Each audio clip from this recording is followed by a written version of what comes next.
কোনো সংখ্যা 11 দ্বারা বিভাজ্য কিনা সেটা আমরা কিভাবে বুঝবো? অর্থাৎ কোনো সংখ্যা 11 দ্বারা বিভাজ্য হওয়ার শর্ত। এখানে কি বলছে? একটি সংখ্যা 11 দ্বারা বিভাজ্য হতে হলে ওই সংখ্যাটির জোড় অবস্থানের অঙ্কসমূহ যোগফল এবং বিজোড় অঙ্কসমূহ যোগফলের পার্থক্য 0 অথবা 11 দ্বারা বিভাজ্য হয়। বিষয়টা কি আমরা একটা উদাহরণের মাধ্যমে দেখি, তাহলে বুঝতে সুবিধা হবে। ধরি একটা সংখ্যা যা 11 দ্বারা বিভাজ্য, সেটা হচ্ছে 2, 7, 5। এখন আমাদেরকে বলছে হচ্ছে জোড় অবস্থানের অঙ্কগুলোর যোগফল আর বিজোড় অবস্থানের অঙ্কগুলোর যোগফল। এখন আগে ফার্স্টে দেখি বিজোড় কোনটা, যে এইটা হচ্ছে বিজোড় অবস্থান, এইটা এবং এই দুইটা হচ্ছে বিজোড় অবস্থান।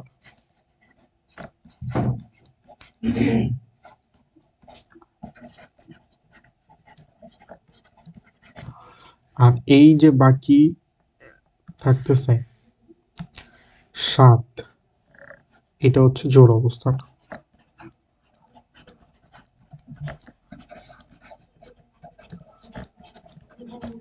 এখন এই দুইটার তাহলে বিজোড় অবস্থানের জোড় অবস্থানের অঙ্ক হচ্ছে কত? 7। আর বিজোড় অবস্থানের অঙ্কগুলো যোগফল এখন দেখি।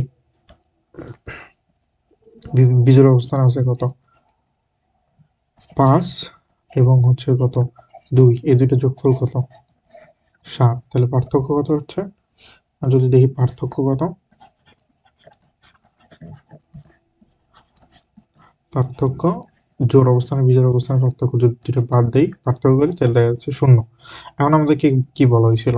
যদি 0 পার্থক্য যদি 0 এবং 11 হয় বা 11 দ্বারা বিভাজ্য হয়, তাহলে আমরা বলতে পারবো কি এই যে সংখ্যাটা আমাদের দেওয়া আছে, যে সংখ্যাটা, সেটা 11 দ্বারা বিভাজ্য হবে।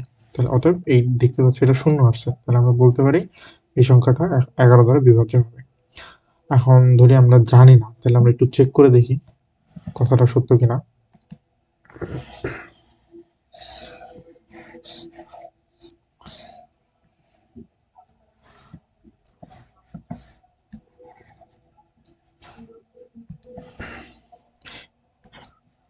তাহলে এটা এখন আমরা 11 দ্বারা ভাগ করে দেখি। 11, তাহলে কত? 11 দোকানে 22, কত হইতেছে? 7 থেকে 2 বাদ দিলে কত? 5, আর এই 5, তাহলে কত? 5 11 55। তাহলে দেখা যাচ্ছে এই সংখ্যাটা হচ্ছে 11 দ্বারা নিঃশেষে বিভাজ্য। তাহলে এখন আমরা আরেকটা উদাহরণ দেখি, তাহলে বিষয়টা পুরোপুরি ক্লিয়ার হয়ে যাবে। এখন একটু বড় বড় সংখ্যা নেই, যেমন হচ্ছে 3, 9 ইংরেজিতে লিখে ফেলছে, 9 0 5। এখন আগে বীজের অবস্থানগুলো নির্ণয় করে, এইটা বীজের অবস্থা, এইটা বীজের অবস্থা। এখন হচ্ছে জোড় অবস্থানগুলো কোনটা? এইটা জোড় এবং এইটা জোড়। তাহলে এখন জোড় আর বীজের পার্থক্য, জোড় অবস্থান কত? জোড় অবস্থানের যোগফলগুলো নির্ণয় করে ফেলি। জোড় অবস্থানের যোগফল হচ্ছে 0 3, যোগফল 3। বীজোড় অবস্থানের যোগফল কত? 5 আর 9, 5 আর 9 কত? 14। এখন পার্থক্য সবসময় হচ্ছে বড়টা থেকে ছোটটা বিয়োগ। তাহলে পাইতেছি কিন্তু পার্থক্য কত? 11।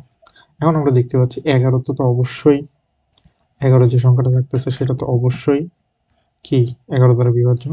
এইটা যদি 11 দ্বারা বিভাজ্য হয় বা 0 হয়, তাহলে আমরা বলতে পারি কি এই প্রদত্ত সংখ্যাটাও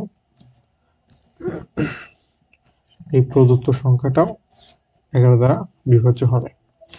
এখন আমাদেরকে আরেকটা বড় উদাহরণ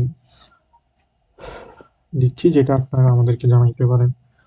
সেটা হচ্ছে এটা আমাদেরকে জানান 187404 8 এইটা কি 11 দ্বারা বিভাজ্য হবে কিনা।